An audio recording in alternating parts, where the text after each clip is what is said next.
guys, Archangel here, and this is WoW new patch talent guide, and I'm just going to check this out first. You can see these monks have touched down in this balloon in the middle of Orgrimmar.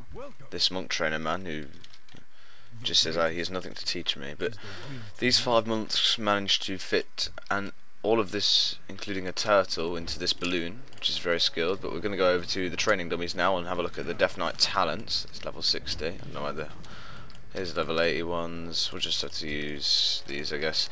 But yeah, we'll have a look at the new talents for Deathknights right now. And in first tier, you have Roiling Blood, which makes your blood boil trigger pestilence. So I guess you all know what both of those abilities are.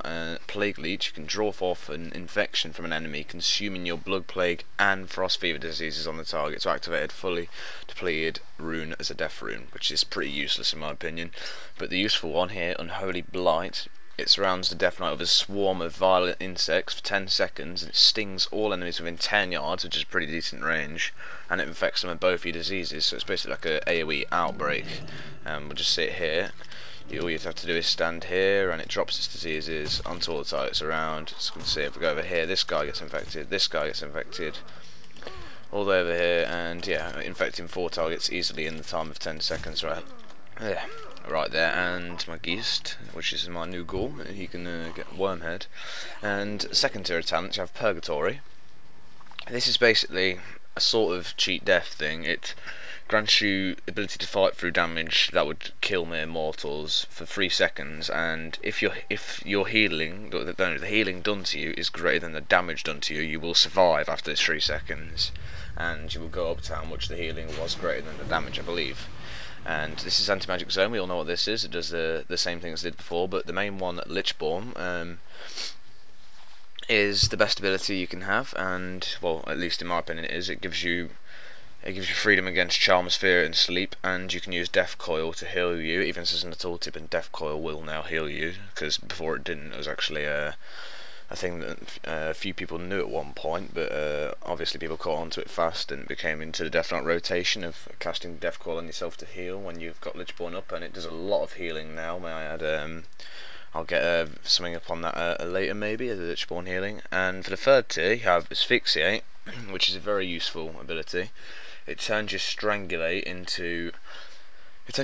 into an ability that lifts opponent off the ground, stunning them and silencing them for 5 seconds. Obviously, Strangulate lasts for 7 seconds if you're glyphed into it, I believe, and you get it while people are casting. And all 3 of these abilities in this tier are really useful actually. And here we have Chillblains, which is what it did before. Victims of any of your abilities that grant Frost Fever are slowed for 50%, and Chain of Ice immobilises them for 3 seconds. But this is one I've took. This is Death's Advance. You move 10%. You passively move 10% faster, which is very nice.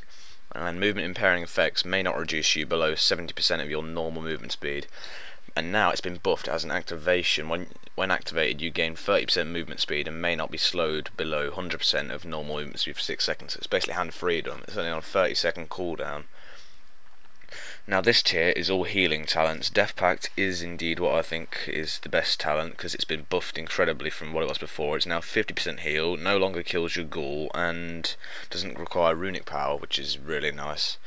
Death Siphon, I did try this out, but I found it only healed for about 5k of my HP, and it requires death runes, so you cannot necrotic strike if you're taking Death Siphon, if you want to heal at least. Conversion, I haven't tried this yet. It looked really nice when I first saw it, but it requires 10 runic power immediately plus 10 per second, so it's not really that much healing, and you can't I believe you can't use certain abilities while it's up, but I haven't checked that out. And for the next tier, there's 2 useful abilities in here. We have Blood Tap. Each damaging Death Coil, Frost Strike and Rune Strike generates 2 blood charges up to a maximum of 12 charges. Blood Tap consumes 5 blood charges to activate a Death Rune, so they have changed that around a bit, so it no longer has a cooldown. It just, as soon as you use any of your runic power abilities, you gain 2 charges, and as soon as you get to 5 you can activate Death Runes, so the Death Runes actually come faster than they did before this patch. And Runic Empowerment, which is when you land any of your runic power abilities, you have a 45% chance to activate a fully depleted rune. I don't really like that one. This is one I've chosen it's the same. You have 45% chance, but this time you activate Runic Corruption, increasing your rune regeneration by 100% for 2.62 seconds, and this actually procs quite a lot, I found out. And as for the Naughty talents, I haven't got to the Naughty yet, obviously, because Mr. Pandaria is not out, but Remorseless Winter, which is an AoE stun and slow, seems to be the one that we need to use. But we're just going to have a look at some of the abilities now. I'm going to get people to get me low health so I can see the heals. Okay, so this is the healing that the Death Pack does. As we can watch my HP here, 81k without a crit that was, and we're going to see Death Coil heals with Lichborn just in a second. Here we have the Death Coil heals from 100 runic power, no procs on my Death Coil or anything. Managed to get 3 Death Coils off, and it does top us 28k, I think it was, each. And just going to kill these mobs.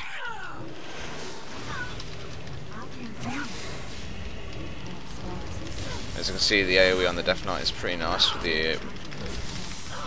the Unholy Blight. I forgot the ability's name. Unholy Blight originally was a disease actually from your Death Claw, but now they've made it into a whole new ability with a talent. Okay, so we're just going to have a look at my talents that I'm using now. I'm in my glyphs even. I've got these are no means right, I don't think. I haven't checked up on any guides. I haven't really looked at the glyphs much, but I've got a glyph of Icy Touch. It basically makes your Icy Touch a purge spell, which is really, really nice. It dispels one helpful magic effect from the target. You've got Glyph of Strangulate, which is exactly what it did before. As long as you hit a person that's casting a spell, it increases the duration by 2 seconds to 7 seconds, I believe. And Glyph of Shifting Presences. This makes you retain 70% of runic power when switching presences, so you can go from blood to unholy to frost if you wish. And now for the fun part, we've got my Glyph of the Geast, which makes my ghoul into this guy here. He has speech effects, as we can see. Wormhead. I don't think they have different names though, which is bad. But he does have all the ability. The ghouls have the same ones.